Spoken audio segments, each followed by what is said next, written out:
now watching Chad 76 Media. So we're at Oliver's Mount. This is the last remaining road race in England. 2.5 miles, or 2.46 I think it is. On the little, well it's not little, CB 1000 GT. 30 mile an hour speed limit, so we're not going to break the speed limit. But I am going to give you a bit of a tour.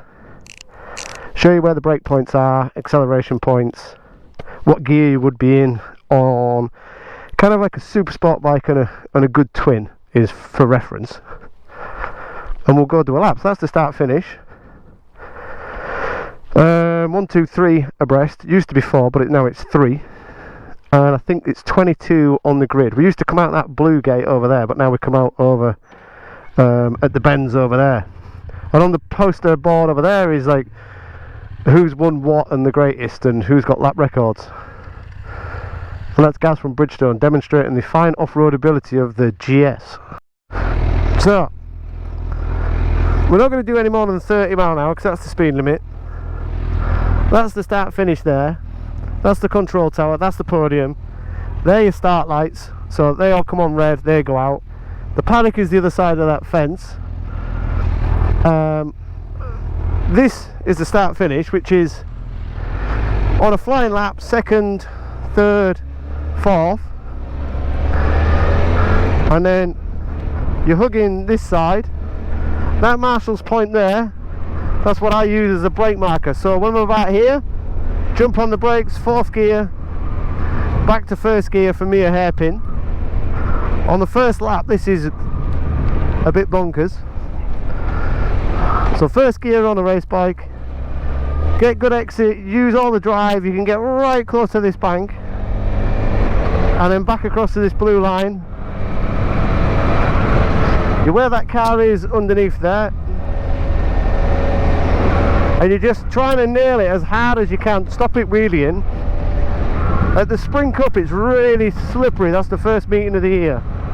And then we're heading for this blue curb on the left, heading for it about now, and then I try and almost run the wheels over here, brake, and then back to 3rd or 2nd depending on the bike. Right hander, knee can hit the curb, watch it because the curb's quite high, you can hit an exhaust. Don't exit over there, exit in the middle, because you need to be on the right hand side to get the drive through the left. So if that's 2nd, short shift to 3rd, and then as you go around here there's a really good grit there, you start to accelerate, but then it goes off camber on the exit, and this is the longest straight, so you need to get really good drive out of there, sacrifice a little bit of corner speed just to get your drive. They call this a straight, but it's not really a straight, but it is the fastest bit. When we used to race thousands around here, this was limiter in 5th, sometimes grab 6, and if I remember rightly it was similar to Cadwell gearing. So fast down here, like on a big bike, 160, 170 I would guess. Where that lay-by goes like that, that's where I'm thinking, right, I need to think about braking for the calf. And then there's a change in tarmac there, and that's roughly when I'm starting to get off the brakes and starting to come back from 5th or 6th depending on the gearing, heading for that blue marshal's post. Heavy on the brakes, back to 2nd or 3rd. All these posts are taken out, getting tight for this one, and then here you can drive it hard past that guy on the bench, clip that little curb, and I head for that weird tree. There's like a weird tree dead in front of us. That's what I'm heading for. And then I brake here and then turn in late, and then get really close to the hedge and drive out. That's the slipperiest corner on the track. Really, really slippery, especially in the wet. And then again, sacrifice a little bit of entry to get the exit. Accelerate as hard as you can through here, all the crowd along this fence, which is really good. And then I'm trying to make a straight line of this little S-bend, so I'm actually here and I'm heading for that gate opening, so I'm not going left and right, I'm just going straight. So I clip that, now heavy on the brakes, and then I clip that and then pull it back round and get the drive. Downhill. This is always leafy, very dusty. You can accelerate really hard down here. Obviously I'm normally tighter on that right hander, but we're on a public day and I can't see around corners, so I went wide. I used the bridge, or nearly the bridge, as a brake marker, depending on the bike. 4th or 5th down here, just drive it really hard. Pop up here, good overtaking spot. Back to first gear, look at all the black lines. You can back it in and show off a bit if you're just having a bit of fun. Close to the curb. Drive it on the exit. 2nd, see all the wheelie marks there.